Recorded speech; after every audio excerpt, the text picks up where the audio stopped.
মনে করেন আজকে আপনারা আমাকে বাংলাদেশের ক্ষমতা দিয়ে দিলেন।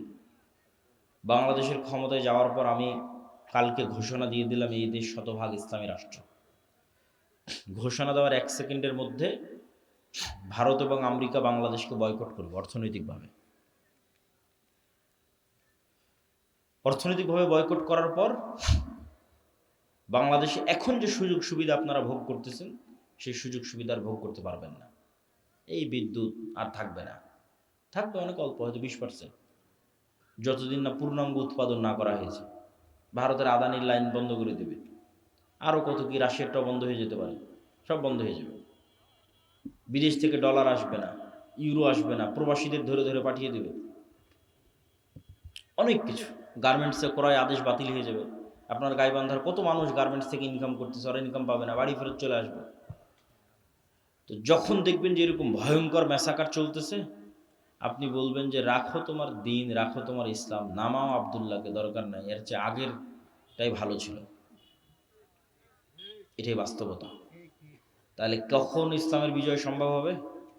যখন অন্তত 20%, বাংলাদেশের অন্তত 20 থেকে 30% মানুষের ইমান বিল গায়েবে ইয়াকিন থাকবে। ইমান বিল গায়েব কি? ইমান বিল গায়েবের একটা বড় পার্ট হচ্ছে পরকাল। 6 নাম্বার, ওয়াবিল আখিরাতি হুম ইউকিনুন, সূরা বাকারার মধ্যে আল্লাহ বলেছেন আল্লাযীনা ইউমিনুনা বিল গায়ব, যারা গায়েবে ইয়াকিন রাখে। আর শেষ করছেন ওয়াবিল আখিরাতি হুম ইউকিনুন, পরকালে ইয়াকিন রাখে। তো পরকালে ইয়াকিন রাখা মানে কি? পরকালকে ভিজুয়ালাইজ করতে পারা, দেখতে পাওয়া। মুসলমানদের জীবন পরকাল ভিত্তিক। পরকালকে যতক্ষণ আপনি চোখ বন্ধ করে দেখতে না পাবেন, বারজাখী জীবনকে যতক্ষণ দেখতে না পারবেন, ততক্ষণ আপনি এই দুনিয়ার মোহ থেকে বের হয়ে আসতে পারবেন না। আর যতক্ষণ এই দুনিয়ার মোহ থেকে বের হয়ে আসতে না পারবেন, ততক্ষণ আপনাকে যে বিজয় হবে না। আল্লাহ সুবহানাহু ওয়া তাআলা কোরআন মাজিদে বলছেন, আম হাসিবতুম আন তাদখুলুল জান্নাহ ওয়ালাম্মা ইয়াতিকুম মাসালুল লাযীনা খালাউ মিন ক্বাবলিকুম মাসাতহুমুল বাসা ওয়াদ দাররা ওয়াজুলজিলু হাত্তা ইয়াকুলা রাসূলু ওয়াল্লাযীনা আমানু মাআহু মাতা নাসরুল্লাহ। জান্নাত কি তোমাদের মামার বাড়ি? জান্নাত কি তোমাদের নানির বাড়ি? এখন পর্যন্ত সেই জুলুম, সেই অত্যাচার সহ্য করলো না। যেই জুলুম, যে অত্যাচার তোমাদের পূর্বে যারা চলে গেছে তারা সহ্য করলো। তারা কি সহ্য করেছে? সূরা বুরুজে আল্লাহ বলছেন, ওয়ামা নাকামু মিনহুম ইল্লা ইউমিনু বিল্লাহিল আজিজিল হামিদ। পুরো একটা এলাকার মানুষকে আগুন জ্বালিয়ে পুড়িয়ে দেওয়া হচ্ছে, এবং ওই এলাকার মানুষেরা স্বেচ্ছায় আগুনের মধ্যে ঢুকে যাচ্ছে। তাদেরকে শর্ত দেওয়া হয়েছে, হয় ইমান পরিত্যাগ করো, না হয় আগুন রেডি আছে। তাহলে একটা পুরো সুন্দরগঞ্জের সকল মানুষ স্বেচ্ছায় কিভাবে আগুনে পুড়ে মারা যেতে পারে? একটাই রাস্তা আছে। সুন্দরগঞ্জের মানুষ যেদিন দেখতে পাবে সামনে যে আগুনটা জ্বলতেছে, এটা জান্নাত। এটা কিসের আগুন? এটা জান্নাত। আর পিছনে আমার বাড়িতে যে লাইট, ফ্যান, বিদ্যুৎ, এসি চলতেছে, ওখানে তো জাহান্নামের আগুন জ্বলতেছে। এই ইয়াকিন ছাড়া সম্ভব নয়। আসহাবুল উখদুদের এই ইয়াকিন ছিল।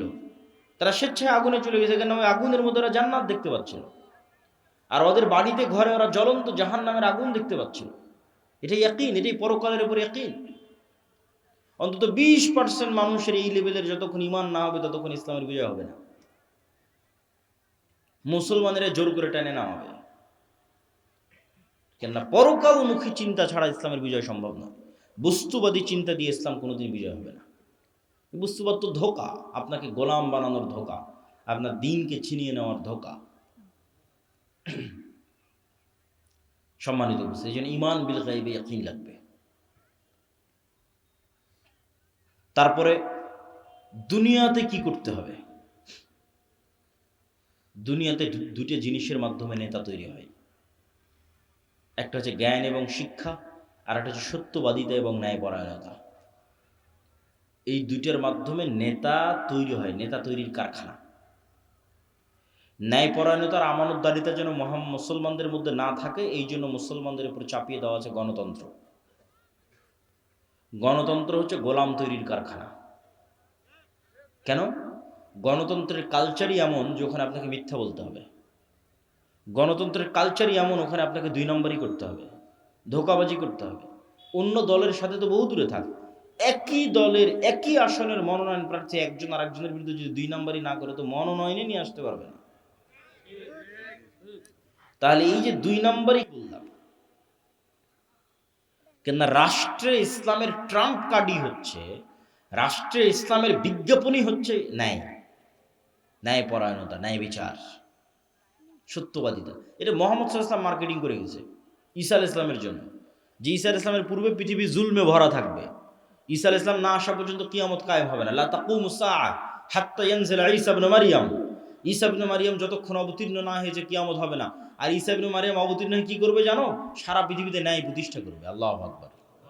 এটা ব্র্যান্ডিং। রাসূল সাল্লাল্লাহু আলাইহি ওয়াসাল্লাম এটা বলেনি যে ঈসা ইবনে মারইয়াম অবতীর্ণ হয়ে সারা পৃথিবী সব মানুষকে বাধ্যতামূলক সালাত আদায় করাবেন। মানুষ সালাত আদায় করবে, কিন্তু রাষ্ট্র ইসলামের ব্র্যান্ডিং কি? রাষ্ট্র ইসলামের ব্র্যান্ডিং হচ্ছে ন্যায়।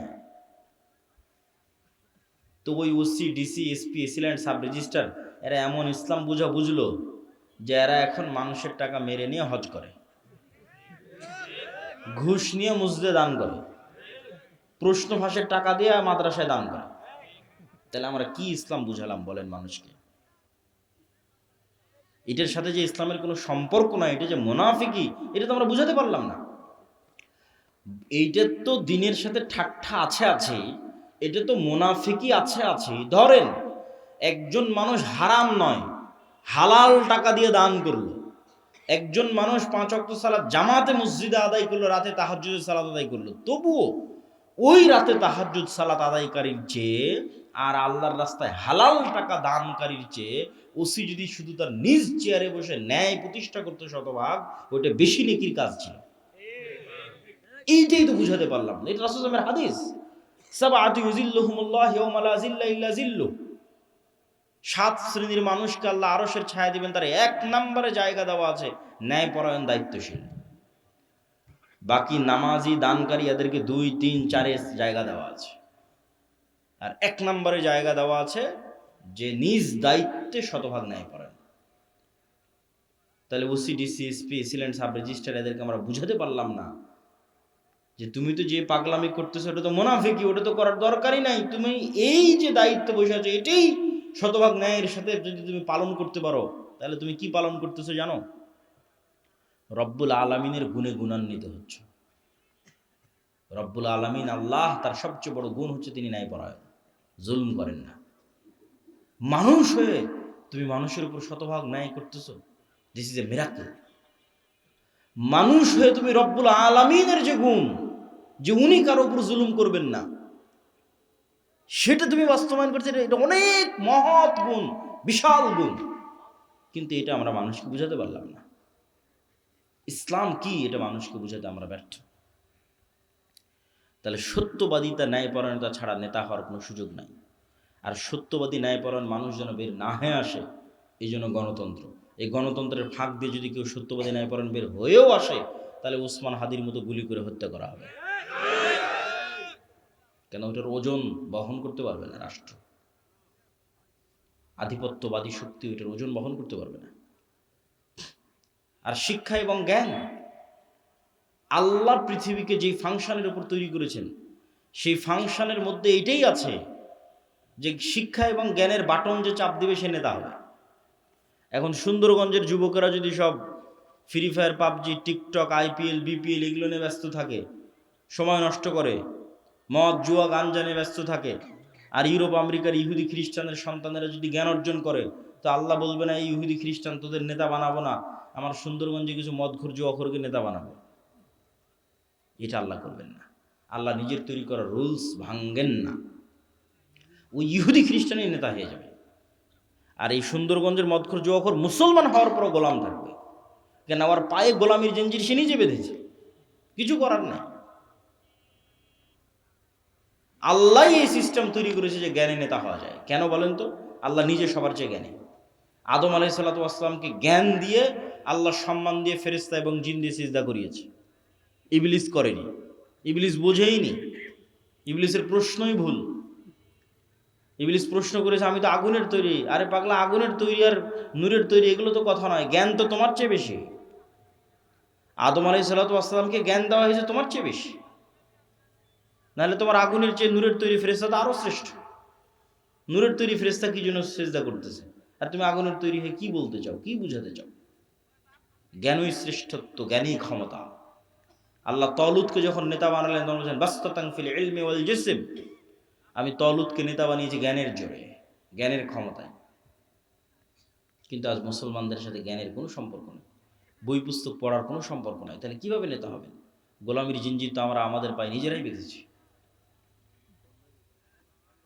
এবার কল্পনা করেন যে 500 জন যদি এমন যুবক তৈরি হয়, যে 500 জন যুবক শতভাগ তাওহীদে বিশ্বাসী, শতভাগ ঈমান বিল গায়বে ইয়াকিন রাখে, মানে পরকাল দেখতে পায়, বস্তুবাদী নয়, আবার জ্ঞানে সর্বোচ্চ, আবার জ্ঞান টাকা দিয়ে কিনে নেওয়া যায় না। কত ডাক্তার ইঞ্জিনিয়ার নেবেন, অনেক জ্ঞান অর্জন করেছে, পিএইচডি ডিগ্রিধারী, একটা 1 লাখ 5 লাখ 1 কোটি টাকার জন্য স্বাক্ষর বিক্রি করে দিচ্ছে। বন্দরে বসে আছে, চিটাগাং বন্দরে, মেডিকেলগুলোতে বসে আছে, গাড়ি হাতিয়ে দিবে, কোম্পানির ওষুধ লিখবে। ও কি জ্ঞানী নয়? জ্ঞানী, কিন্তু ওর জ্ঞানকে বিক্রি করে দিয়েছে, ন্যায়পরায়ণ নয়। তাহলে কল্পনা করেন যে 500 এরকম যুবক তৈরি হয়েছে যারা সর্বোচ্চ ডাক্তার, সর্বোচ্চ ইঞ্জিনিয়ার, কিন্তু বিক্রি হয় না, কেউ কিনতে পারে না ওদেরকে, ন্যায়পরায়ণ, সত্যবাদী, আবার তাওহীদে সর্বোচ্চ, শতভাগ তাওহীদে বিশ্বাস রাখে, আবার ঈমান বিল গায়বে ইয়াকিন রাখে। এদেরকে পরাজিত করবে এরকম কোনো শক্তির জন্মই হয়নি পৃথিবীতে। কিন্তু হ্যাঁ, এরকম 500 যুবক তৈরি হয়ে গেলে তারা পৃথিবীর জন্য, সাম্রাজ্যবাদী শক্তির জন্য হুমকি। তখন তারা এদেরকে ধ্বংস করতে চাইবে, হত্যা করতে চাইবে। আর যখন ধ্বংস এবং হত্যা করতে চাইবে তখন আল্লাহর সাহায্য লাগবে। আল্লাহর সাহায্য ছাড়া মুসলমানদের বিজয় আগেও কোনোদিন হয়নি, পরেও কোনোদিন হবে না। দুনিয়ার শক্তিতে মুসলমানদের বিজয় হয় না। দুনিয়ার শক্তি চেষ্টার অংশ, বিজয় হয় কি দিয়ে? একটু কথা বলেন তো, কি দিয়ে বিজয় হয়? আল্লাহর সাহায্য দিয়ে বিজয় হয়। তা আল্লাহর সাহায্য কেমনে পাবেন? আল্লাহর সাহায্য পাওয়ার জন্য দুটো বড় মাধ্যম আছে, প্রযুক্তি আছে, অস্ত্র আছে আল্লাহর সাহায্য পাওয়ার। একটা সালাত আর একটা জিকির। 5 ওয়াক্ত সালাতের তো লাগবেই, 5 ওয়াক্ত সালাতের পরে আরো একটা সালাত খুবই পাওয়ারফুল, এটা হচ্ছে রাতের সালাত। আর জিকির তো আছেই, কিন্তু জিকিরের মধ্যে একটা জিকির খুবই পাওয়ারফুল, এটা হচ্ছে সকাল সন্ধ্যার জিকির। কিন্তু এই সালাত এবং এই জিকির কেন পাওয়ারফুল, এই সালাত এবং জিকির দিয়ে কেমনে আল্লাহর সাহায্য আসবে, এটা একটু বুঝে তারপরে আমাদেরকে সামনের দিকে আগাতে হবে। দেখেন, এখান থেকে ঢাকা অথবা আমেরিকা অথবা রাজশাহীতে কোনো ভালো টিচার যদি থাকে, তার সাথে আপনি অনলাইনে ক্লাস করতেছেন লাইভ, অথবা অনলাইনে ফোনে কথা বলতেছেন লাইভ। তো এই যে অনলাইনে ফোনে লাইভ কথা বলতেছেন, লাইভ ক্লাস করতেছেন, লগ ইন করে পাসওয়ার্ড দিয়ে, তো হাজার হাজার কিলোমিটার দূরে থাকা টিচারের মুখোমুখি হয়েছেন ইন্টারনেট দিয়ে, জুম দিয়ে, হোয়াটসঅ্যাপ দিয়ে। তো এইটা যে প্রযুক্তি, এই প্রযুক্তির চাইতেও লক্ষ কোটি গুণ টপ লেভেলের প্রযুক্তি হচ্ছে আমি দুনিয়াতে বসে আছি আর আমার সাথে 7 আসমানে থাকা রব্বুল আলামিন লাইভ কানেক্টেড হবেন। ওটা হচ্ছে সালাত। রব্বুল আলামিনের সাথে, রব্বুল আলামিন 7 আসমানে আরশে, আমি দুনিয়ায়, কিন্তু মুখোমুখি হব লাইভ, সরাসরি কথা হবে। ওটার প্রযুক্তি সালাত, ওটার জন্য সালাতে দাঁড়াতে হবে, সিস্টেম ওইটা, ফরম্যাট ওইটা, যেটা আমার পূর্বের বক্তা বলছিলেন, যেটা গায়েবে নির্ধারিত ফরম্যাট, লাউহে মাহফুজে নির্ধারিত ফরম্যাট। সেম হুবহু ওই ফরম্যাট যখন আপনি ধারণ করবেন, কানেকশন তৈরি হয়ে গেছে। ফরম্যাটে উল্টাপাল্টা হয়ে গেলে কানেকশন হবে না, নেটওয়ার্ক কাজ করবে না, অ্যাক্টিভ হবে না, ফাংশন করবে না। এই জন্য ফরম্যাট হুবহু এরকমই থাকা লাগবে, যেমনটা লাউহে মাহফুজে, লাউহে মাহফুজ থেকে জিব্রাইল, জিব্রাইল থেকে মোহাম্মদ সাল্লাল্লাহু আলাইহি ওয়াসাল্লাম, মোহাম্মদ সাল্লাল্লাহু আলাইহি ওয়াসাল্লাম থেকে কোরআন এবং হাদিসে। তো কোরআন এবং হাদিসে যেভাবে ফরম্যাট দেওয়া আছে ওটাই হতে হবে। তাহলে ওই ফরম্যাট দিয়ে আপনি এখন জমিনে বসে থেকে রব্বুল আলামিনের সাথে কানেকশন হবে। ঠিক যেমন আমরা আমাদের মোবাইলের পাসওয়ার্ড ওপেন করতেছি ফিঙ্গারপ্রিন্ট দিয়ে, ফেস ভেরিফিকেশন দিয়ে। ওই ফেস ভেরিফিকেশন যখন নেয় তখন বলে ডানে তাকাও, বামে তাকাও, উপরে তাকাও, তাহলে পুরো ফেসটা নেয়, পুরো ফেসটা মোবাইলের কাছে থাকলো, পরে যখনই আমার ফেসটা দেখে চিনতে পারে, সাথে সাথে খুলে যায়। তো আজকের যুগে, আধুনিক যুগে অনেক দরজা আছে, দেখবেন ফিঙ্গারপ্রিন্ট দিয়ে দরজা ওপেন হয়। আমাদের গাড়ির চালক কি এসে পৌঁছেছে? পৌঁছেছে। তো দেখবেন যে ফিঙ্গারপ্রিন্ট দিয়ে দরজা ওপেন হয়, কার্ড পাঞ্চ করে দরজা ওপেন হয়।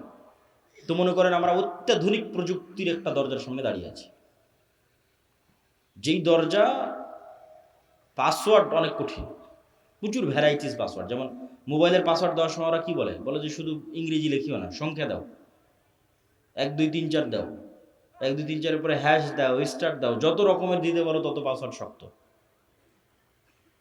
তো পাসওয়ার্ড অনেক শক্ত, নির্ধারিত সময় আসতে হবে, নির্ধারিত সময় ছাড়া কাজ করবে না, দরজা খুলবে না। নির্ধারিত সময় আসতে হবে, পবিত্র অবস্থায় আসতে হবে। পবিত্র হওয়ারও ফরম্যাট দেওয়া আছে। মানুষ বুঝতেছে না কি ব্যাপার, আমি পেশাব পায়খানা করলাম কিন্তু হাত কেন ধুচ্ছি, এটা তো গায়েবে নির্ধারিত ফরম্যাট, এটা তো প্রযুক্তি। পেশাব পায়খানা করে এসে মাথা কেন মাসাই করতেছি, যে লাউহে মাহফুজ এভাবে নির্ধারণ করা আছে, এইটা ওইটার সাথে মিলে যাবে, তখনই তো কানেকশন তৈরি হবে, তখনই তো যোগাযোগ তৈরি হবে। আসে যখন আপনি নির্ধারিত সময় যখন পবিত্র অবস্থায় দাঁড়ালেন, এটা একটা ফরম্যাট, এর সাথে একটা আওয়াজ আছে, সাউন্ড আছে। আলহামদুলিল্লাহ রাব্বিল আলামিন আর রহমানির রহিম, রুকুতে যখন গেলেন এটা একটা ফরম্যাট, ওর সাথে একটা সাউন্ড আছে, সুবহান রাব্বিল আযীম। সিজদায় গেলেন, ওর সাথে একটা সাউন্ড আছে, সুবহান রাব্বিল আলা। এই ফরম্যাট, সাউন্ড, দাঁড়ানো, সময়, নিয়াত, কালব কানেক্টেড, চোখ সিজদায়, সব যখন মিলে গেছে তখন তো সামনের দরজা উন্মুক্ত হবে, ধরতে পেরেছে পরিপূর্ণভাবে, তখন আল্লাহর সাহায্যের দরজা উন্মুক্ত হবে, আল্লাহ সুবহানাহু ওয়া তাআলার রহমত পাওয়ার দরজা উন্মুক্ত হবে। এটাই সালাত। সালাত ছাড়া মুসলমানদের বাঁচার কোনো রাস্তা নাই। সালাত ছাড়া মুসলমানদের মুক্তির কোনো রাস্তা নাই। কেন, 7 আসমানের সাথে যোগাযোগই হবে না, 5 ওয়াক্ত সালাতে জেনে ওর নামই নাই, গন্তিতেই নাই, আল্লাহর কাউন্টের মধ্যেই নাই। তো অকিদে কি কাজ হবে? ওর ভোটেরও কোনো দাম নাই, ওর মিছিলেরও কোনো দাম নাই, ওর তাকবীরেরও কোনো দাম নাই, ভ্যালুলেস। 16 কোটি বেনামাজি ভোট দিয়ে যদি বলে ইসলাম বিজয় করবে, এটা মিথ্যা কথা। তা আল্লাহর খাতাতে নেই কিসের ইসলাম? তো 7 আসমানের সাথে যতক্ষণ সম্পর্ক না থাকছে, রব্বুল আলামিনের সাথে যতক্ষণ কানেকশন না থাকছে, ততক্ষণ এইটা দিয়ে আল্লাহ সুবহানাহু ওয়া তাআলার সাহায্য আসবে না, ইসলামেরও বিজয় হবে না। নিজের ব্যক্তি স্বার্থ আদায় হতে পারে, নিজের দুনিয়াবি কিছু লাভ লোকসান হতে পারে, ইসলামের নয়। এই জন্য সালাত ছাড়া কোনো রাস্তা নাই, মুসলমানকে সালাত আদায় করতেই হবে। এই জন্য রাসূলুল্লাহ সাল্লাল্লাহু আলাইহি ওয়াসাল্লাম সূর্য গ্রহণে সালাত, চন্দ্র গ্রহণে সালাত, বৃষ্টি প্রার্থনায় সালাত, যুদ্ধের মধ্যে সালাত। যুদ্ধের মধ্যে সবাই মিলে যুদ্ধ করলে তো যুদ্ধ আরো জমে, তা না করে বলছে সালাতের সময় হয়ে গেছে, অর্ধেক যুদ্ধ করো, অর্ধেক সালাত আদায় করো। কেন? তোমাদের এই যুদ্ধ সবাই মিলে যুদ্ধ করলে বিজয় হবে, ওই থিওরিতে এই যুদ্ধ চলে না। এটা যদি জিহাদ ফি সাবিলিল্লাহ হয়, জিততে হলে রব্বুল আলামিনের সাহায্য লাগবে। রব্বুল আলামিনের সাহায্য আসার জন্য ওই যে ফরম্যাটে দাঁড়াতে হবে, প্রযুক্তি ইউজ করতে হবে। তাহলে আসমান থেকে সাহায্য নামা শুরু করবে, আর আসমান থেকে সাহায্য না নামলে তোমাদের বিজয় হবে না। এই জন্য সালাত আদায় করা ছাড়া মুক্তির কোনো রাস্তা নেই। আর একটা বলেছি, জিকির। জিকির কেন পাওয়ারফুল, জিকির কেন শক্তিশালী? জিকির কেন পাওয়ারফুল, শক্তিশালী, এটা বুঝতে হলে আপনাকে বুঝতে হবে শব্দ, আওয়াজ, বাক্য কেন শক্তিশালী। আজকে আমরা যে বিশ্বে দাঁড়িয়ে আছি, এই বিশ্বটা আধুনিক সভ্যতা দাঁড়িয়ে আছে যে আমি আব্দুল্লাহ এখান থেকে বলবো, আমার এই আওয়াজটা মোবাইলে ক্যাপচার করবে, মোবাইল থেকে নেটওয়ার্কে দিবে, দিয়ে এখন আমার কথা এখন আমেরিকাতে বাজতেছে। এ কেমনে আমেরিকা গেল? এটা আলোর মধ্যে দিয়ে আমার কথা ট্রান্সফার হয়ে যাচ্ছে, আমার চেহারা, ছবি, ভিডিও আলোর মধ্যে দিয়ে ট্রান্সফার হয়ে যাচ্ছে। এটা পৃথিবী যেদিন থেকে সৃষ্টি হয়েছে ওই দিন থেকেই হয়, মানুষ জানতো না। এই গায়েব আল্লাহ উন্মোচন করেছে 50 বছর 60 বছর হচ্ছে মানুষের জন্য। তো এটার উপরে এই আধুনিক সভ্যতা টিকে আছে। কিন্তু এই আধুনিক সভ্যতার চেয়েও পাওয়ারফুল অত্যাধুনিক প্রযুক্তি হচ্ছে শব্দভিত্তিক, আওয়াজ ভিত্তিক প্রযুক্তি। কিন্তু ওর ধারে কাছে বিজ্ঞানীরা নাই, বিজ্ঞানীদের ওই লেভেল পর্যন্ত জ্ঞান পৌঁছেনি। কিন্তু ওই লেভেল পর্যন্ত কিছু জ্ঞান আল্লাহ আবার সুলাইমান আলাইহিস সালামকে দিয়েছিলেন। বলেন আল্লাহু আকবার। তাহলে সুলাইমান আলাইহিস সালাম আজ থেকে 1000 বছর আগে কোন লেভেলের জ্ঞান অর্জন করেছিল? যেমন আমার এখানে যদি একজন চাইনিজ বসে থাকে, ও আমার একটা কথা বুঝতে পারবে, খালি আওয়াজ ওর কানে যাবে। কি যাবে? আওয়াজ। তো এটা এক ধরনের আওয়াজ। আমি যে বাংলা বলতেছি, this is one kind of sound, এটা একটা ধরনের আওয়াজ। আপনি বুঝতেছেন, আরেকজন বুঝে না। ঠিক এখানে এসে একটা চাইনিজ যদি বক্তব্য দেয়, আপনি খালি আওয়াজই শুনতে পাবেন। কি যে আওয়াজ, তো অর্থ জানি না। তাহলে অবশ্যই এই ধরনের কোনো একটা আওয়াজের সিস্টেম আছে, ফরম্যাট আছে, যেটা আপনি উচ্চারণ করলে গরুতে বুঝে নেবে যে কি বললো। বলেন আল্লাহু আকবার। ওইটা আমাদের ব্রেনে আল্লাহ দেয়নি, ওটা সুলাইমান আলাইহিস সালামকে দিয়েছিল। কোন বাক্য, কোন আওয়াজ উচ্চারণ করলে আমি পিঁপড়াকে বলতে পারবো পিঁপড়া তুমি ডানে যাও, এটার একটা আওয়াজ আছে। এই আওয়াজের জ্ঞান আল্লাহ কাকে দিয়েছিল? বলেন না যে কাকে দিয়েছিল? সুলাইমান আলাইহিস সালামকে দিয়েছিল। এটা সবচেয়ে অত্যাধুনিক প্রযুক্তি, সর্বোচ্চ লেভেলের প্রযুক্তি, আওয়াজ, শব্দ। আবার ওই পিঁপড়া কি বলতেছে সেটাও সুলাইমান আলাইহিস সালাম বুঝতো, পাখি কি বলতেছে ওটাও সুলাইমান আলাইহিস সালাম বুঝতো। সুলাইমান আলাইহিসসালামের জীবদ্দশায় সবচেয়ে ঐতিহাসিক একটা ব্যতিক্রম ঘটনা হচ্ছে রানী বিলকিসের সিংহাসনকে উঠিয়ে নেওয়া আসা হয়েছে চোখের পলকে। কোরআনে আর বর্ণনা আছে। তো সুলাইমান আলাইহিসসালাম যখন বললেন বিলকিসের সিংহাসনকে নিয়ে আসতে হবে, তখন একটা জিন বলছে ক্বালা ইফরিতুম মিনাল জিন, যে আমি আপনার এই বসা থেকে উঠার আগে ওই সিংহাসন ইয়ামান থেকে ফিলিস্তিনে নিয়ে আসবো। এইটা সুলাইমান আলাইহিস সালামের পছন্দ হয়নি। তখন আরেকজন বলল, কোরআনের ইবারত হচ্ছে আল্লাযী ইনদাহু ইলমুম মিনাল কিতাব, যার কাছে কিতাবের জ্ঞান আছে সে বলল যে আপনার চোখের পলক পড়ার পূর্বে সিংহাসন হাজির হয়ে যাবে। তাহলে ইফরিত নামক জিন যখন বলেছে তখন গায়ের জোরে বলেছে, যে গায়ের জোরে উড়ে যাব, উড়ে আসব। আর পরের জন যখন বলেছে গায়ের জোরে বলেনি, জ্ঞানের জোরে বলেছে। আল্লাহ কোরআন বলেছে আল্লাযী ইনদাহু ইলমুম মিনাল কিতাব, কিতাবের জ্ঞান আছে। কি জ্ঞান? কোন জ্ঞান যে জ্ঞানে চোখের পলকে সিংহাসন নিয়ে চলে আসবে ইয়ামান থেকে ফিলিস্তিন 1000 কিলোমিটার দূরে। তো অনেক মুফাসসির লিখেছেন যে আল্লাহ সুবহানাহু ওয়া তাআলার বিশেষ কিছু জিকির তার জানা ছিল, সাউন্ড, আওয়াজ, জ্ঞান, জিকির, বিশেষ কিছু জিকিরের জ্ঞান, যে আওয়াজ দিয়ে, যে সাউন্ড দিয়ে চোখের পলকে সিংহাসন ওখান থেকে উড়ে চলে আসবে এখানে। তো সাউন্ড খুব পাওয়ারফুল। এই জন্য আল্লাহ সুবহানাহু ওয়া তাআলা পৃথিবী ধ্বংসর সিস্টেম নির্ধারণ করেছেন সাউন্ড। যে ইসরাফিল বাঁশিতে ফু দিবে, আওয়াজ তৈরি হবে, আওয়াজে সূর্য চন্দ্র নক্ষত্র সব ভেঙে চূর্ণ বিচূর্ণ হয়ে যাবে, আওয়াজ। মানুষ, ফেরেশতা, জিন সব মরে যখন সাফ, কুল্লু মান আলাইহা ফান ওয়া ইয়াবকা ওয়াজহু রাব্বিকা যুল জালালি ওয়াল ইকরাম, তখন আল্লাহ যদি পুনরুজ্জীবন করতে চাই, ইসরাফিলকে আবার নতুন করে সৃষ্টি করে ইসরাফিলের মুখে বাঁশি দিয়ে আওয়াজ দিতে বলবে, আওয়াজে সব কবর থেকে বের হয়ে আসবে। তাহলে ধ্বংসের সিস্টেম আওয়াজ, পুনরুত্থানের সিস্টেম আওয়াজ। এটা টপ লেভেলের প্রযুক্তি, আওয়াজ।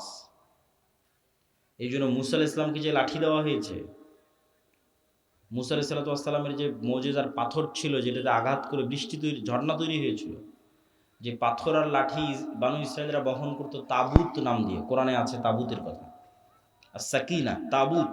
ওরা সব যুদ্ধ ওটা নিয়ে যেত, ওটার বরকতে ওদের বিজয় হয়ে যেত। ওইটা ওরা হারিয়ে ফেলেছে। ওরা মনে করছে এই তাবুত জেরুজালেমের মসজিদে আকসার মাটির নিচে আছে। তো ওদের ওই তাবুতের চেয়েও, মুসা আলাইহিস সালামের লাঠির চেয়েও, মুসা আলাইহিস সালামের হাতের মুজিজার চেয়েও, ঈসা আলাইহিস সালামের মৃত্যুকে জীবিত করার চেয়েও পাওয়ারফুল জিনিস মুসলমানদের কাছে আছে। সেটা হচ্ছে সরাসরি আল্লাহর আওয়াজ, কোরআন। বলেন আল্লাহু আকবার। কোরআন সরাসরি আল্লাহর আওয়াজ, আল্লাহর সাউন্ড, আল্লাহর শব্দ, আল্লাহর বাক্য, যেটা জিব্রাইল হয়ে মুহাম্মদ সাল্লাল্লাহু আলাইহি ওয়াসাল্লাম হয়ে আমাদের পর্যন্ত এসেছে। এই জন্য কোরআন তেলাওয়াত বিশুদ্ধ হতে হবে, যাতে হুবহু মুহাম্মদ সাল্লাল্লাহু আলাইহি ওয়াসাল্লামের মতো হয়। ফরম্যাট মিলবে, তখন বেশি কাজ করবে, এবং ওইভাবে ওই লেভেলের আরবি বুঝতে হবে। এটাই মুসলমানদের সবচেয়ে বড় সম্পদ, সবচেয়ে বড় প্রযুক্তি, যার সামনে পৃথিবীর কোনো শক্তি টিকতে পারবে না। কেন? এটা সরাসরি আল্লাহর আওয়াজ, আল্লাহর শব্দ। আর সবচেয়ে পাওয়ারফুল হচ্ছে শব্দ, সবচেয়ে পাওয়ারফুল হচ্ছে আওয়াজ। এই জন্য শ্রেষ্ঠতম জিকির হচ্ছে পবিত্র কোরআন। আফজালু যিকর তিলাওয়াতুল কোরআন, শ্রেষ্ঠতম জিকির কোরআন তেলাওয়াত করা। কিন্তু সেই কোরআন শিখে কে, পড়ে কে, বুঝে কে, জানে কে? কোরআনের যা অবস্থা আমাদের বাড়িতে ঘরে, আমাদের তা অবস্থা পৃথিবীতে। এভাবেই ভাগ্য নির্ধারণ করা আছে। তো জিকিরের কথা বলতে গিয়ে আর দুটো পয়েন্ট বলবো, যে জিকির কেন গুরুত্বপূর্ণ, কেন শক্তিশালী, কেন পাওয়ারফুল। পৃথিবীর এমন কোনো অসম্ভব নয় যা সম্ভব করা যাবে না জিকির দিয়ে। তবে তার আগে জিকিরের উপর গুরুত্বপূর্ণ দুটো পয়েন্ট উল্লেখ করার আগে জরুরি 2 মিনিট কথা। এই যে আজ সুন্দরগঞ্জে সম্ভবত আমি আজকে প্রথম এসেছি নাকি, তো এই যে এত চেষ্টার পর, এত পরিশ্রমের পর প্রথম আসলাম, এই আশা যদি শেষ হয় তাহলে আর কোনো অর্থ থাকে না। কিন্তু বাংলাদেশের যত উপজেলা, 600 উপজেলায় একবার করে গেলে 2 বছর লাগবে, তাও যদি প্রতিদিন প্রোগ্রাম করা হয় তাহলে। আর যদি মাত্র সিজনের 2-3 মাস প্রোগ্রাম করা হয় তাহলে 5 বছর লাগবে সব উপজেলায় যেতে। তাহলে আপনাদের সাথে আমাদের যোগাযোগ থাকবে কিভাবে? যোগাযোগ থাকার মাধ্যম হচ্ছে মাসিক আল ইতিসাম। যোগাযোগ থাকার মাধ্যম হচ্ছে এই যে আজকে যে আলোচনা করলাম, এটা পুরোটাই এই বইয়ে লেখা আছে, আল্লাহর পথে যাত্রা।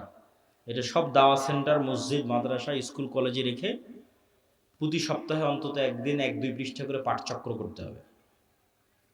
এটা মুসলমানদের মুক্তির রোডম্যাপ হিসেবে লেখা 1 নাম্বার বই। 2 নাম্বার আর একটা বই আসবে পূর্ণাঙ্গ বিপ্লবের জন্য, যে একদল মুসলমান প্রস্তুত হবে, তারা কি করবে, কি কাজ তাদের, সেটাকে দার্শনিক অ্যাঙ্গেল থেকে, ভিন্ন অ্যাঙ্গেল থেকে, পবিত্র কোরআন এবং হাদিসের মাধ্যমে, দলিলের মাধ্যমে গায়েবের বিষয়গুলোর উপর ফোকাস দিয়ে লেখা আছে। শয়তান, ফেরেশতা, রূহ, নফস, ঈমান বিল গায়েব, জিকির, সালাত, এগুলোর উপর ফোকাস দিয়ে লেখা আছে। তো আমাদের বই পুস্তক এবং মাসিক আল ইতিসাম, এগুলো আপনাদের সাথে, আমাদের সাথে আপনাদের স্থায়ী সম্পর্ক ধরে রাখবে। 2 নম্বর হচ্ছে মক্তব। বুড়া মানুষদের বিপ্লব হবে না, না, বেশিরভাগই বৃদ্ধ মানুষ বসে আছে। বিপ্লবের জন্য নতুন প্রজন্ম লাগবে। এই নতুন প্রজন্মকে কোথায় পাবেন? মাদ্রাসায় আছে 2% করে, মাদ্রাসায় আসে 2%। সারা বাংলাদেশের যত স্টুডেন্ট 2% মাদ্রাসা। তাহলে 98% স্টুডেন্টকে ধরতে হলে মসজিদে যেতে হবে। প্রত্যেক গ্রামের মসজিদে ওই এলাকার শতভাগ মুসলমানের সন্তানকে মক্তবে নিয়ে আসতে হবে। এটাই আন্দোলন, এটাই মুভমেন্ট। এরাই ভবিষ্যৎ ওসিডিসি এসপি হবে। এদের মাথার মধ্যে ছোটবেলায় এই আকীদা, এই বিশ্বাসগুলো দিয়ে দিতে হবে। যাদের কাজ কি, সত্যবাদীতে ন্যায় পরায়ণতা কি, শিক্ষা জ্ঞান কি, শতভাগ তাওহীদ কি, ঈমান বিল গায়বি ইয়াকিন কি। এই জন্য মক্তব লাগবে। মক্তবের সিলেবাস আমারই লেখা। আমাদের দাওয়াল আল্লাহর যে মক্তব চলে, উসমানী কায়দা আছে, আদর্শ শিক্ষা আছে, তালিমউদ্দিন আছে। প্রায় 700 মসজিদের উপর মসজিদের ইমামেরা আমাদের কাছে ট্রেনিং নিয়েছে, এবং আমার ধারণা যারা ট্রেনিং নিয়েছে তারা আগের চেয়ে এখন ভালো পড়ায় এবং বাচ্চাদেরকে ভালো শেখায়, আলহামদুলিল্লাহ। এই সকল মক্তবের উপর একটা আমাদের প্রতিযোগিতা আয়োজন হচ্ছে এনটিভিতে, যেটা তো অনেক খরচ। মক্তবের স্টুডেন্টরা টিভিতে যাবে, সেই উদ্যোগে এই অনুষ্ঠান আয়োজন হচ্ছে। তো অত্র অঞ্চল, পুরো সুন্দরগঞ্জ আশপাশে যত বেশি পারা যায় মক্তবের শিক্ষকদের ট্রেনিং দেওয়ানো, এটা আপনাদের কাজ। যাতায়াত খরচও লাগে না, থাকা খাওয়া লাগে না। 3 নাম্বার হচ্ছে যে দিনী প্রতিষ্ঠানগুলো হবে, সেই দিনী প্রতিষ্ঠানগুলোকে জামিয়া সালাফির সাথে অধিভুক্ত করা। এইটার মাধ্যমে আমাদের সাথে আপনাদের সম্পর্ক তৈরি হবে। এটা বলে এবার জিকিরের যে 2টা পয়েন্ট, সেই 2টা পয়েন্টের দিকে আগায়। মেয়েদের কথা বলা হয়েছে, যে মেয়েরা আজকের অনুষ্ঠানে আছে, তাদের উদ্দেশ্য করে কিছু বলা যায় কিনা। আমার বক্তব্যের যেটা মূল বিষয় ছিল ন্যায়পরায়ণতা এবং সত্যবাদিতা, গোলামি থেকে মুক্তির জন্য। এটা অনেকে যদি মনে করে শুধু ছেলেদের কাজ, এটার অনেক অংশ মেয়েদের সাথে জড়িত আছে। কিভাবে? এই যে আপনারা যারা এখানে উপস্থিত আছেন, নিজ বাপের সম্পত্তিতে নিজ বোনকে ন্যায়ের সাথে সম্পদ দিয়েছেন? যদি দিয়ে থাকেন, নেতা হবেন, আপনার ছেলেরা নেতা হবে। যদি না দিয়ে থাকেন, আপনি গোলাম, আপনার পরবর্তী 14 প্রজন্ম গোলাম। এটাই গোলামির স্বভাব। ধোঁকা দেওয়া, ন্যায় প্রতিষ্ঠা না করা, এটাই গোলামির স্বভাব। তাহলে মা এবং বোনকে তাদের সম্পত্তি ন্যায়ের ভিত্তিতে বন্টন করতে হবে। ঠিক মা এবং বোনকে চিন্তা করতে হবে, আমি কি আমার শাশুড়ির সাথে ন্যায় করতেছি? শাশুড়িকে চিন্তা করতে হবে, আমি কি আমার স্ত্রীর সাথে ন্যায় করতেছি? এই এক চিন্তাতে সমাজ ঠিক হয়ে যাবে। এক চিন্তাতে একদিনে সমাজ সংশোধন হয়ে যাবে। যদি ন্যায়, ইনসাফ, অন্যায় করা যাবে না। ওটা আসল ইসলাম, ওটা প্রকৃত ইসলাম। ওটা আগে, ওটাতে ফেঁসে গেলে কিয়ামতের মাঠে বেশি ফেঁসে যাবে, কেন আল্লাহ ওটা ক্ষমা করবে না। ওটা মানুষের সাথে সম্পৃক্ত। অন্যগুলো তো আল্লাহর কাছে ক্ষমা চাইলে আল্লাহ ক্ষমা করে দেবে। তো মা এবং বোনদের ক্ষেত্রেও আজকের আমাদের আলোচনা পরিপূর্ণরূপে প্রযোজ্য। জিকির, জিকিরের ক্ষেত্রে যে 2টা পয়েন্ট বাকি আছে। মুসা আলাইহিস সালাতু ওয়াস সালামকে আল্লাহ সুবহানাহু ওয়া তাআলা বললেন যে মুসা, তোমাকে লাঠি দিলাম, জিহুব্বা তোতলা ছিল, ভালো করে দিলাম, ভাইকে সহযোগী হিসেবে দিলাম। তো এখন তুমি রওনা দাও, তবে একটা কথা মনে রাখো, ওয়ালা তানিয়া ফি জিক্রি, জিকির করতে যদি ভুলে যাও সব ডিঅ্যাক্টিভেট হয়ে যাবে। যা ফাংশন দিয়েছি, ধরেন মুসা আলাইহিস সালাতু ওয়াস সালাম 1 সপ্তাহ থেকে নামাজও পড়ে না, জিকিরও করে না, ধরেন কথার কথা বলতেছি, তার মানে মুসা আলাইহিস সালামের কলব আল্লাহর সাথে কানেক্টেড নাই। সালাতের প্রযুক্তিও ব্যবহার করেনি, জিকিরের প্রযুক্তিও ব্যবহার করেনি, কলব রব্বুল আলামিনের সাথে কানেক্টেড হতে পারেনি। এখন যদি ওই লাঠি 1000 ছাড়ে, জীবনে সাফ হবে না, ও ডিঅ্যাক্টিভেট হয়ে গেছে। সমুদ্রের মধ্যে মারলে রাস্তা তৈরি হবে না। যেভাবে তোমাদের ফেসবুক কর্তৃপক্ষ মেটা ডিঅ্যাক্টিভেট করে দেয়, ডিঅ্যাক্টিভেট হয়ে গেছে। ওটা তখনই কাজ করবে যখন মুসা আলাইহিস সালামের কলব রব্বুল আলামিনের সাথে কানেক্টেড, সালাত এবং জিকির এই দুটো দিয়ে।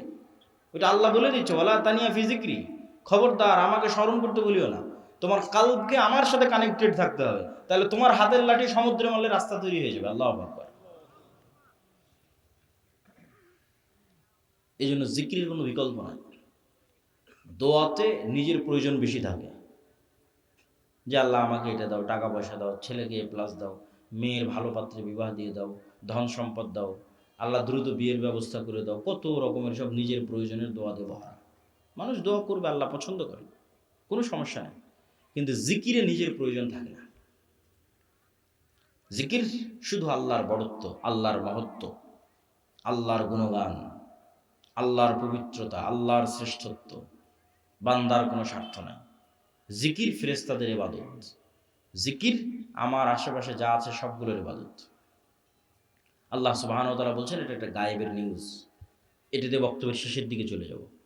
ইউসাব্বিহু লিল্লাহি মা ফিস সামাওয়াতি ওয়া মা ফিল আরজ, আসমান জমি এবং তার মধ্যে যা কিছু আছে, এই প্যান্ডেল, ওই টিস্যু, এই গায়ের জামা, ওই মোবাইল ক্যামেরা, এই মাটি, সব 24 ঘন্টা তাসবিহ পড়তেছে। আল্লাহু আকবার। এই তাসবিহ পড়ার আওয়াজ আছে, আমি এমনি বলি না, আওয়াজ সবচেয়ে পাওয়ারফুল। আপনি পিঁপড়া চলার আওয়াজ যেমন শুনতে পান না, এটাও শুনতে পান না, কিন্তু এই পিঁপড়া চলার আওয়াজ ঠিকই হাতি শুনতে পায়, আল্লাহর অন্য প্রাণী শুনতে পায়, আপনি পান না, কিন্তু আওয়াজ হচ্ছে। আমাদের এই গায়ের এই জামা আওয়াজ করে করে তাসবিহ পড়তেছে। শুধু কি এটা ভয়ঙ্কর না, এর চেয়ে বড় ভয়ঙ্কর হচ্ছে আমরা যখন তাসবিহ পড়ি তখন এরা বুঝি। রাসূলুল্লাহ সাল্লাল্লাহু আলাইহি ওয়াসাল্লাম বলেন, মুয়াজ্জিন যখন আজান দেয়, আর আজানের আওয়াজ যতদূর পর্যন্ত যায়, জীবজন্তু, জড়বস্তু, জড় পদার্থ, কীট পতঙ্গ, পঙ্গপাল সব এই আওয়াজ বুঝে এবং এই আওয়াজের পক্ষে কিয়ামতের মাঠে সাক্ষী দিবে। তাহলে চারপাশের জীবজন্তু, সৃষ্টি জীবের ইবাদত হচ্ছে তাসবিহ, জিকির। ফেরেশতার ইবাদত তাসবিহ, জিকির। তাহলে এবার আপনিও যখন সকাল সন্ধ্যা জিকির করবেন, তাসবিহ পাঠ করবেন, তখন আপনার জন্য পৃথিবীর সব কিছু সহজ হয়ে যাবে। 5 ওয়াক্ত সালাত, রাতের সালাত এবং সকাল সন্ধ্যার জিকির মুসলমানদের সবচেয়ে বড় অস্ত্র। আর এই পবিত্র কোরআন আল্লাহর সাহায্য আসমান থেকে জমিনে নামিয়ে আনার জন্য। এটা ছাড়া ওই যে আপনি শতভাগ তাওহীদে বিশ্বাসী, শতভাগ ঈমান বিল গায়বি ইয়াকিন রাখেন, বিশাল জ্ঞান অর্জন করেছেন, সত্যবাদিতা, ন্যায়পরায়ণতা প্রতিষ্ঠা করতে যাবেন, তো বহির্বিশ্ব তো আপনাকে বাঁচিয়ে রাখবে না, মারবে।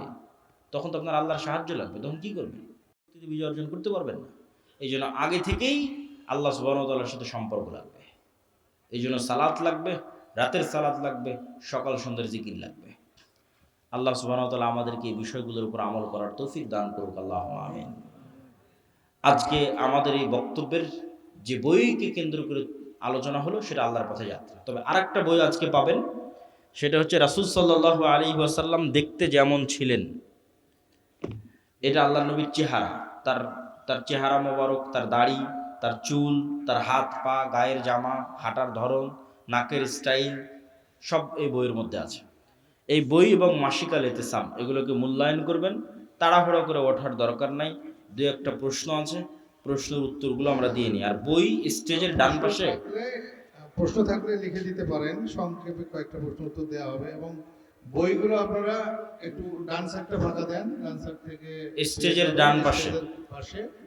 জি, সম্মানিত হুজুর, আসসালামু আলাইকুম। একজন সাধারণ মুসলিম যদি নির্দিষ্ট কোনো মাযহাব অনুসরণ না করে, বরং বিভিন্ন মাযহাবের ভিতর থেকে সহিহ দলিল সমর্থিত মত গ্রহণ করে আমল করে, তা কি শরীয়ত সম্মত হবে? অবশ্যই শরীয়ত সম্মত।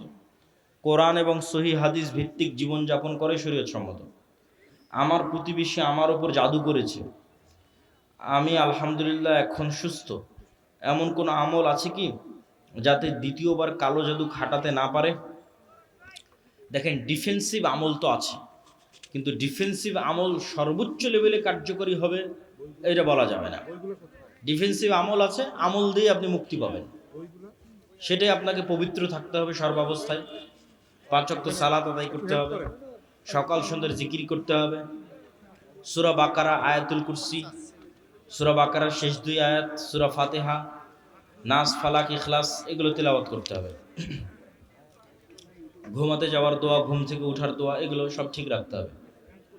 হুজুর, আমি একজন যুবক, আর্থিক অসচ্ছলতার কারণে আমি বিবাহ করতে পারছি না, এমতো অবস্থায় আমি হারাম সম্পর্কের দিকে ঝুঁকে পড়ছি, এটা থেকে বাঁচার জন্য আমি রোজা রাখার পরিকল্পনা করি।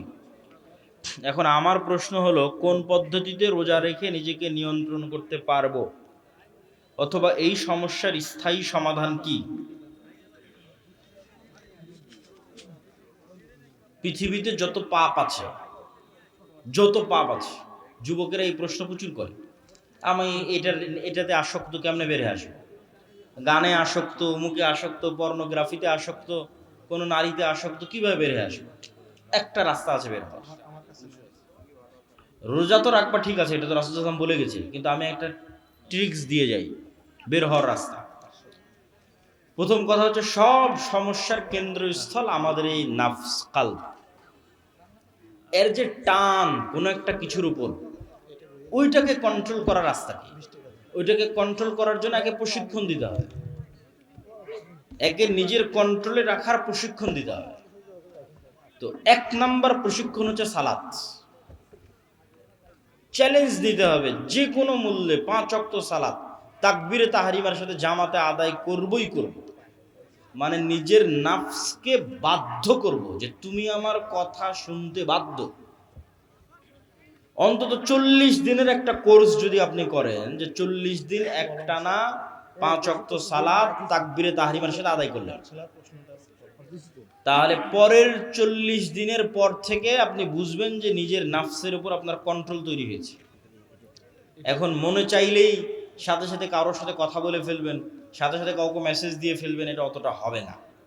দেওয়ার আগে আপনি 10 বার চিন্তা করবেন যেটা দেওয়া ঠিক হবে কিনা, কেন এখন আপনার নিজের নাফসকে আপনি কন্ট্রোল করা শিখেছেন। তো নাফসের কন্ট্রোল হারিয়ে গেল কখন? সালাত বাদ চলে গেল যখন। সালাত নাই, নাফসে কন্ট্রোল নাই। এখন যখনই মন চাইবে তখনই ফোন দিবে, যখনই মন চাইবে তখনই চ্যাট করবে, যখনই মন চাইবে তখনই পার্কে ঘুরতে যাবে। কেন? আসল জিনিস হারিয়ে গেছে, নাফসের উপর কন্ট্রোল হারিয়ে গেছে। নাফসের উপর কন্ট্রোল আসবে কিভাবে? বাধ্যতামূলক 5 ওয়াক্ত সালাত আদায় করতে হবে মরা পর্যন্ত। তারপরে 2 নম্বরে আসবে সিয়াম, রোজা। তো তুমি যদি জামাতে সালাত কোনোদিন মিস না দাও, তাহলে পৃথিবীর সব গুনাহ থেকে বাঁচার রাস্তা সহজ হয়ে যাবে। সেটা গান হোক, সেটা কোনো মেয়ের প্রতি আসক্তি হোক, সেটা পর্নোগ্রাফি হোক, সেটা হস্তমৈথুন হোক, যুবকদের যা সমস্যা আছে সব সমস্যা থেকে মুক্তির সহজ রাস্তা 5 ওয়াক্ত সালাত জামাতে আদায় করা।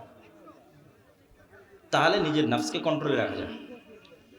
তাই অন্যদিকে মনোযোগ না দিয়ে কাজে মনোযোগ দাও। কাজ কি? 5 ওয়াক্ত সালাত, এটাই ট্রেনিং। নেশাদার দ্রব্য, যে একই কাজ। 5 ওয়াক্ত সালাতে নাই, নেশায় থাকবে। দেখলে ফাউল প্রশ্ন।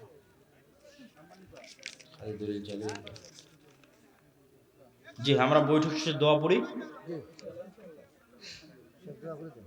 উসমান হাদির হত্যার বিচার এখনো হলো না, এই সম্পর্কে যদি কিছু বলতেন। যতক্ষণ বাংলাদেশে পূর্ণাঙ্গ আল্লাহ সুবহানাহু ওয়া তাআলার বিধান প্রতিষ্ঠিত না হবে, ততদিন কোনো মাজলুম ন্যায় বিচার পাবে না। ঠিক আছে? ন্যায় বিচারের জন্যই তো আল্লাহ সুবহানাহু ওয়া তাআলার বিধান লাগবে। তো সবাই বৈঠক শেষে দোয়া পড়ি, সুবহানাকা আল্লাহুম্মা ওয়া বিহামদিকা আশহাদু আল্লা ইলাহা ইল্লা আনতা আস্তাগফিরুকা ওয়া আতুবু ইলাইক।